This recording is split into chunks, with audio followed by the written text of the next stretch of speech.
देखो यार, अगर तुम लोग सीएम पंक के फैन हो तो ये वीडियो तुम्हारे लिए होने वाली गए, क्योंकि guys Lucha Libre triple A में सीएम पंक के डेब्यू को लेकर लूचा लिब्रे ट्रिपल ए का बहुत ही बड़ा ऑफर आ चुका है। एडब्ल्यू के इस साल के आखिरी battle of the belt show के ऊपर एडब्ल्यू ने 3 बड़े मैचेस अनाउंस कर दिए हैं। टोनी खान के सोशल मीडिया पर डब्ल्यूडब्ल्यूई को मॉक करने के बाद जेरिको ने फाइनली टोनी खान के रिसेंट सोशल मीडिया एक्टिविटी को लेकर बात की गई। रेटेड आर सुपरस्टार एज के एनजेपीडब्ल्यू के जीवन क्लाइमेक्स में डेब्यू करने को लेकर एज की तरफ से बहुत बड़ी अपडेट आ चुकी है। आरओएच रेसलिंग के इस साल का आखिरी पेपर व्यू फाइनल बैटल कहां होने वाला है, आरओएच ने फाइनली ये अनाउंस कर दिया है। तो गाइज वहीं बेला ट्विंस के एडब्ल्यू में डेब्यू को लेकर बेला ट्विंस की तरफ से बहुत बड़ी अपडेट आ रही है। तो गाइज चलिए बिना किसी देरी के शुरू करते हैं इस वीडियो को। और गाइज सबसे पहले बात करेंगे सीएम पंक की। ये बात तो हम सभी लोगों को मालूम है, सीएम पंक के एडब्ल्यू से फायर्ड होने के बाद इस समय इस चीज के 97% चांसेस है कि सीएम पंक डब्ल्यूडब्ल्यूई पर वापस जाने वाले हैं और पॉसिबली शिकागो में डब्ल्यूडब्ल्यूई के सर्वाइवल सीरीज पेपर व्यू के ऊपर सीएम पंक डब्ल्यूडब्ल्यूई के ऊपर रिटर्न करेंगे। बट गाइज अगर यहां पर डब्ल्यूडब्ल्यूई के अंदर सीएम पंक का रिटर्न नहीं होता है तो गाइज डब्ल्यूडब्ल्यूई के बाहर भी ऐसी बहुत सारी कंपनी गए जो यहां पर सीएम पंक का डेब्यू करा सकती है। और गाइज इनमें से ही एक बड़ी कंपनी मैक्सिको की biggest wrestling company Lucha Libre triple A गए। गाइज इस हफ्ते लूचा लिब्रे ट्रिपल ए के हेड बुकर कोनन के लेटेस्ट पॉडकास्ट के ऊपर कोनन ने सीएम पंक के ट्रिपल ए में डेब्यू को लेकर बड़ा खुलासा कर दिया है, जहां पर कोनन का यह कहना है कि जब सीएम पंक एडब्ल्यू में काम करते थे तो उस समय काफी बार एडब्ल्यू के बैक स्टेज के ऊपर कोनन ने यहां पर सीएम पंक से बात की थी। और गाइस जब यहां पर पंक को एडब्ल्यू से फाइट किया गया तो गाइस कोनन इस चीज को देखकर काफी ज्यादा शॉक हुए थे, क्योंकि गाइस यहां पर कोनन को नहीं लगा था कि टोनी खान उनके कंपनी के बिगेस्ट ड्रॉ को फाइट करेंगे। बट गाइस जब यहां पर टोनी खान ने पंक को फाइट कर दिया तो गाइस यहां पर कोनन को ये परफेक्ट अपॉर्चुनिटी लगी जब वो लूचा लिब्रे ट्रिपल ए को ज्यादा बड़ा कंपनी बना सकते। और गाइस इसीलिए एडब्ल्यू से पंक के फायर्ड होने के बाद कोनन ने सीएम पंक को कांटेक्ट करने की कोशिश की। बट गाइस क्योंकि कोनन के पास सीएम पंक का पर्सनल नंबर नहीं था तो गाइस इसीलिए कोनन ने डब्ल्यूडब्ल्यूई सुपरस्टार रे मस्टरियो को कांटेक्ट किया। और गाइस कोनन ने रे मस्टरियो से ये कहने के लिए कहा कि रे मस्टरियो सीएम पंक से पूछे कि क्या CM Punk Lucha Libre triple A में काम करना चाहेंगे।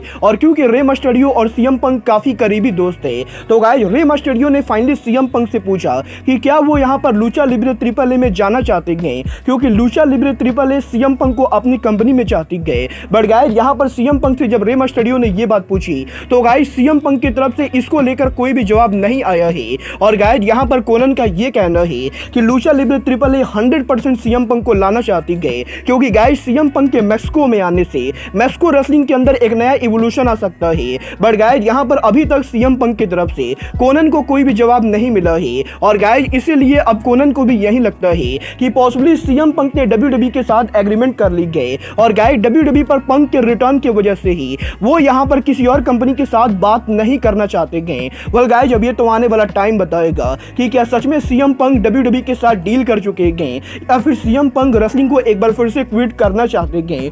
गाइस आपको क्या लगता है, सीएम पंक को डब्ल्यूडब्ल्यूई पर रिटर्न होना चाहिए या फिर सीएम पंक को एनजेपीडब्ल्यू और ट्रिपल ए जैसी कंपनी पर जाना चाहिए। बट गाइस चलिए फिलहाल आगे बढ़ते के प्रेसिडेंट टोनी खान की अगर बात करें यहाँ पर टोनी खान की तो गाइस ये बात तो हम सभी लोगों को मालूम है, एनएक्सटी के एडब्ल्यू को लास्ट वीक रेटिंग वॉर में हार देने के बाद टोनी खान लगातार पिछले एक हफ्ते से सोशल मीडिया के ऊपर पागलों की तरह उल्टे सीधे ट्वीट करते जा रहे हैं, जहां पर कभी टोनी खान के ट्वीट के अंदर टोनी खान विंस मैकमैन और शॉन माइकल को मॉक करते गए तो कभी टोनी खान उनके ट्वीट के अंदर अंडरटेकर और जॉन सीना जैसे लेजेंड को मॉक करते गए। और यहीं टोनी खान के छपरी वाली हरकतों के बाद अभी इस हफ्ते एडब्ल्यू सुपरस्टार जेरिको के लेटेस्ट इंटरव्यू के अंदर क्रिस जेरिको ने टोनी खान के सोशल मीडिया एक्टिविटी को लेकर बात की गई, जहां पर जेरिको का यह कहना है कि क्रिस जेरिको ने करीबन 25 साल तक बिलियनियर विंस मैकमैन के साथ काम किया है और डब्ल्यूडब्ल्यूई के अंदर विंस मैकमैन को कब क्या करना है विंस मैकमैन इसके लिए किसी से भी नहीं पूछते थे।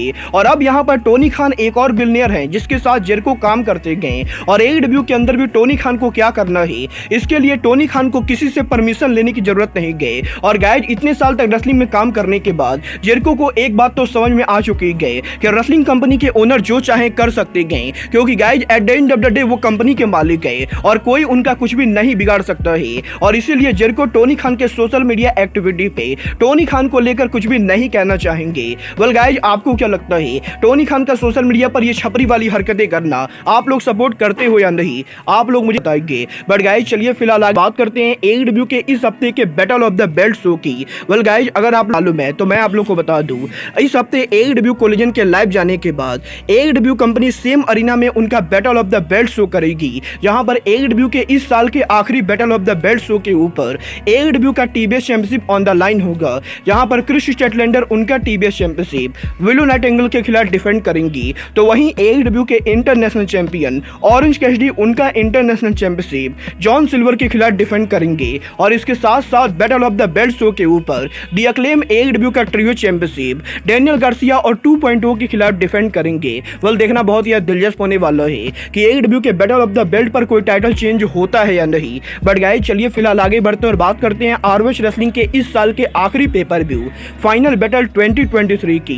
वेल गाइस, ये बात तो मैं आप लोग को ऑलरेडी बता चुका हूँ कि एक टाइम पर ROH रेसलिंग इस साल उनके फाइनल बैटल पेपर व्यू को पॉसिबली मैनहट्टन सेंटर में करने का सोच रही थी। बट गाइस, अब यहाँ पर फाइनली टोनी खान ने ऑफिशियली अनाउंस कर दिया है कि ROH रेसलिंग के इस साल का फाइनल बैटल पेपर व्यू कहाँ होगा।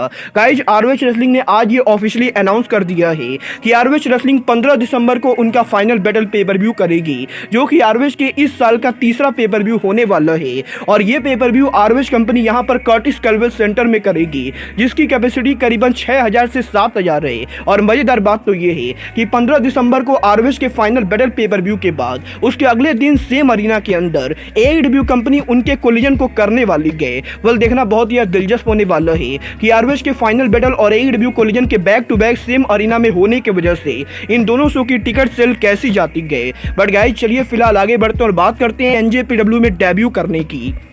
ये बात तो मैं आप लोग को पहले भी बता चुका हूं कि रेटेड आर सुपरस्टार एज के AEW को ज्वाइन करने के बाद वो यहां पर जापान की बिगेस्ट रेसलिंग कंपनी NJPW के ऊपर भी काम करना चाहते गए। और गाइज, काफी बार एज ने इस चीज को खुद कहा है कि वो यहां पर टोक्यो डोम के अंदर रेसल करना चाहते गए। और यहीं इस हफ्ते अब एज के लेटेस्ट इंटरव्यू के अंदर उन्होंने AEW के बाहर उनके 2 बड़े शोज पर काम करने को लेकर बात की गई, जहां पर रेटेड आर सुपरस्टार एज का ये कहना है कि AEW और CML रेसलिंग के पार्टनरशिप होने के बाद वो यहाँ पर CML रेसलिंग के एनिवर्सरी शो पर काम करना चाहते गए और वो यहाँ पर अरीना मैक्सिको के अंदर उनका डेब्यू करना चाहते गए। बट यहाँ पर CML रेसलिंग के मैक्सिको अरीना शो के अलावा रेटेड आर सुपरस्टार दुनिया के टफेस्ट टूर्नामेंट जीवन क्लाइमेक्स के अंदर भी उतरना चाहते गए। और गाइस, यहाँ पर एज का ये कहना है कि इस साल एज ने जीवन क्लाइमेक्स के अंदर एडी किंगस्टन के मैचेस को देखे गए और जीवन में एडी किंगस्टन के परफॉर्मेंस को देखने के बाद अब वो भी NJPW के जीवन के अंदर उतरना चाहते गए। और गाइस, यहाँ पर एज ये होप करते गए कि उनके करियर के ओवर होने से पहले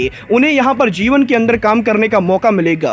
वेल गाइस, मैं तो यहाँ पर बिल्कुल भी नहीं चाहता हूँ कि एज यहाँ पर इस उम्र के अंदर जीवन क्लाइमेक्स के अंदर उतरे, क्योंकि गाइस, अगर यहाँ पर 50 साल की उम्र के अंदर एज यहाँ पर दुनिया के टफेस्ट टूर्नामेंट के अंदर उतरते गए तो गाइस NJPW के रेसलर एज को इंजर्ड करके छोड़ना चाहते गए। और गाइस, मैं यहाँ पर बिल्कुल भी नहीं चाहूंगा कि जीवन क्लाइमेक्स की वजह से एज को इस समय किसी तरह की कोई भी इंजरी हो। वेल, आप लोग जीवन क्लाइमेक्स के अंदर एज को देखना चाहते हो या नहीं, आप लोग मुझे कमेंट करके बताइए। बट गाइस, चलिए फिलहाल आगे बढ़ते हैं और बात करते हैं बेला ट्विंस के AEW डेब्यू की। वेल, ये बात भी मैं आप लोग को पहले ही बता चुका हूँ। कुछ दिनों पहले ब्री बेला ने सोशल मीडिया के ऊपर AEW के मल्टीपल रेसलर्स के नाम को ड्रॉप किया था और ब्री बेला ने इस चीज को क्लियर कर दिया था कि वो यहाँ पर फ्यूचर में उनका रिटर्न करने वाले गए और वो पॉसिबली AEW के अंदर ब्रायन डेनियल्सन के साथ काम करने वाले गए। बट गाइस, इस हफ्ते बेला ट्विंस के लेटेस्ट पॉडकास्ट के ऊपर बेला ट्विंस ने फाइनली AEW पर उनके रिटर्न को लेकर बात की गई, जहां पर इस बार ब्री बेला के साथ साथ निकी बेला ने भी इस चीज को कंफर्म कर दिया है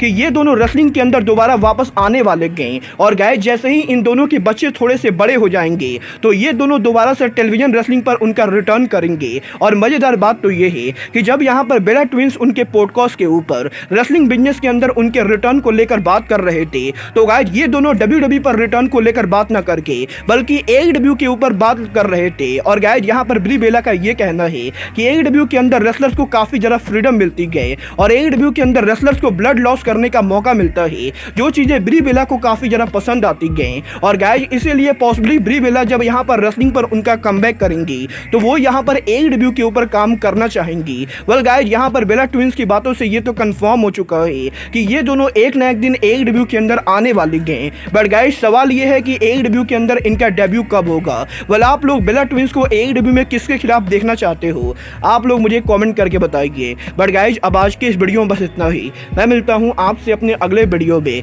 बट गाइज तब तक के लिए goodbye, good night and bang.